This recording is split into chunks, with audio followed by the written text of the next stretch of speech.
Bonsoir à tous. Encore une fois, vous avez choisi TV Plus Madagascar et vous avez bien fait. Bienvenue dans cette nouvelle édition de notre journal en version française, toujours en direct. Et voici les titres. Une enquête est en cours afin de déterminer les circonstances et les responsables de la mort des deux jeunes filles retrouvées à Boumangarou. Une récompense de 50 millions d'alias est offerte par l'État à toute personne disposant d'informations susceptibles de permettre l'arrestation des auteurs de ce crime. Une baisse généralisée de 2,24% du taux de réussite au baccalauréat a été enregistrée cette année sur tout le territoire de Madagascar par rapport au taux de réussite de l'année dernière pour le même examen, selon les statistiques émanant du ministère de l'Enseignement supérieur et de la Recherche scientifique. L'insécurité et la prolifération des déchets figurent parmi les principales préoccupations exprimées dans le 3e arrondissement de la commune urbaine d'Antananarivo. Des solutions adaptées à ces problématiques doivent être mises en œuvre afin de favoriser le développement local, a déclaré la présidente du parti Sika Bangis lors d'une descente effectuée sur le terrain. Et en Ukraine, 4 ans et demi après l'entrée des premiers chars russes sur le sol ukrainien, Kiev compte ses soutiens. Les dirigeants des pays de la coalition des volontaires sont réunis à l'occasion du 35e anniversaire de l'indépendance de l'Ukraine. Une enquête est en cours afin de déterminer les circonstances et les responsables de la mort des deux jeunes filles retrouvées à Boumangarou. Une récompense de 50 millions d'alias est offerte par l'État à toute personne disposant d'informations susceptibles de permettre l'arrestation des auteurs de ce crime. Le président de l'ANTM, l'Association nationale des praticiens de Madagascar, dément par ailleurs les affirmations selon lesquelles les deux jeunes filles retrouvées mortes sur les lieux auraient été sacrifiées dans le douane. Selon lui, le douane est un lieu sacré dédié aux demandes de bénédiction et aux soins traditionnels et non un endroit destiné à commettre des actes criminels tels que des meurtres. Mika Ndjimboulaz et Alfidi Rakutmanal. L'enquête menée par les autorités se poursuit afin de déterminer les circonstances et les responsables de la mort des deux jeunes filles retrouvées à Boumangarou. Pour revenir sur les faits, les deux jeunes filles âgées de 17 et 21 ans auraient été portées disparues depuis vendredi dernier. Leurs familles et les habitants du secteur avaient déjà entrepris des recherches pour tenter de les retrouver. C'est dimanche vers 14h que leurs corps ont été retrouvés aux environs d'Boumangarou. Selon les informations recueillies, leurs corps portaient de nombreuses blessures, dont plusieurs traces de coups de couteau.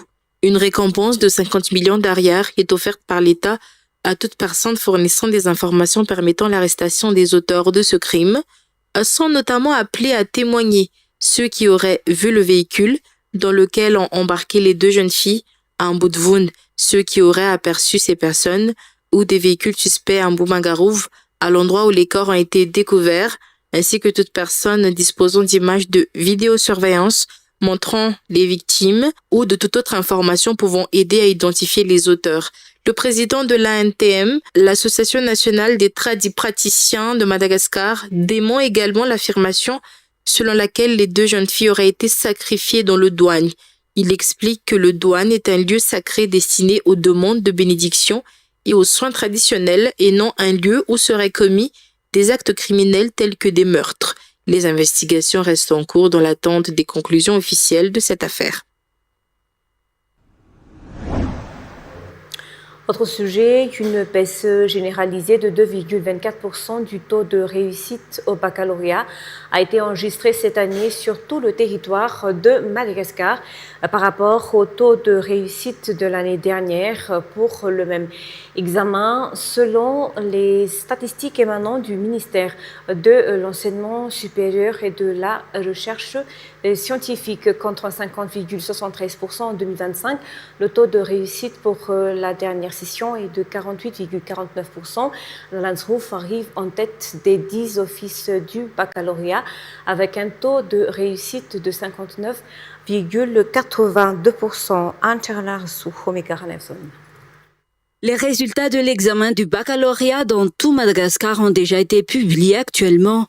L'Office d'Antananarivo est le dernier à avoir affiché ses résultats sur les 10 existants dans tout le pays. Pour Antananarivo, les résultats ont été consultables depuis samedi, tard dans la soirée, le taux de réussite s'élevant à 51,74%. Une hausse de 4,25% du taux de réussite a donc été observée par rapport à l'année dernière. Toujours pour Antananarivo, le baccalauréat technique affiche un taux de réussite de 69,66%, tandis qu'un taux de réussite de 50,32% est noté pour le baccalauréat général.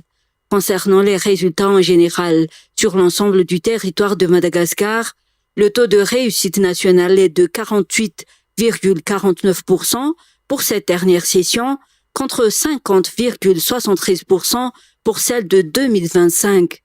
Cette baisse de 2,24% s'explique par l'application de la stratégie visant à améliorer la qualité de l'enseignement, selon les explications émanant du ministère de l'Enseignement supérieur et de la Recherche scientifique. Globalement, le baccalauréat général affiche un taux de réussite de 47,28% si le taux de réussite s'élève à 73,38% pour le baccalauréat technique. Contrairement à d'habitude, on n'a assisté à aucune bousculade devant les tableaux d'affichage des listes des admis dans les centres d'examen.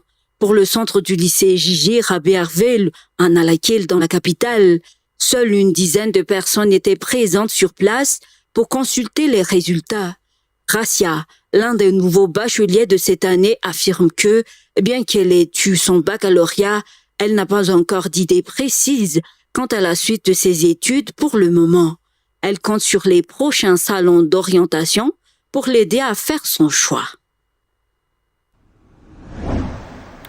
Autre sujet, l'insécurité et la prolifération des déchets figurent parmi les principales préoccupations exprimées dans le 3e arrondissement de la commune urbaine d'Antananarivo, CUA. Des solutions adaptées à ces problématiques doivent être mises en œuvre afin de favoriser le développement local, a déclaré ce jour la présidente du parti Isika Mangis lors d'une descente effectuée sur le terrain. L'écoute de la population et la proximité avec les réalités locales constituent des stratégies essentielles pour impulser le développement. Mamtina Djemboul.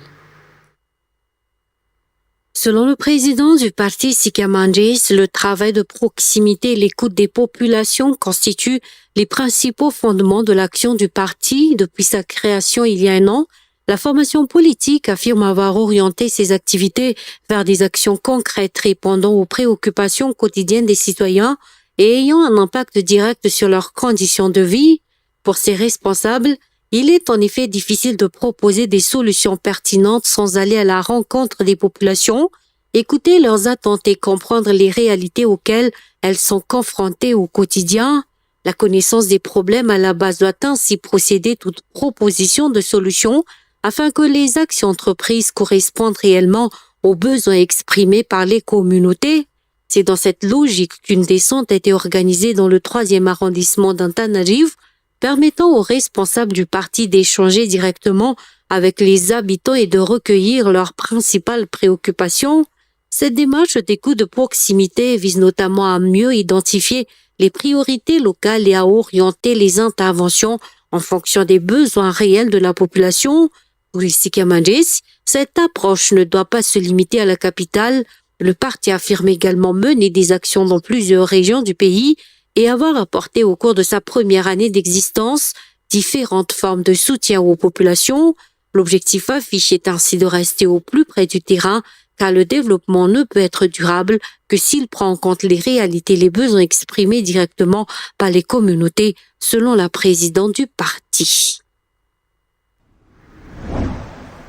Dans le reste des actualités, la fraternité est une bonne chose. C'est la division qui empêche notre pays, Madagascar, de progresser, a déclaré le président de la refondation de la République, le colonel Michael Ranjinhin, lors de l'événement organisé à Evat, dans le district de Farafangan, pour renforcer les liens entre les huit ethnies de Tuichuk. Le président de la refondation s'est félicité de cet événement qui témoigne d'une volonté de raffermir les liens entre les membres de cette communauté. Elisa Herman.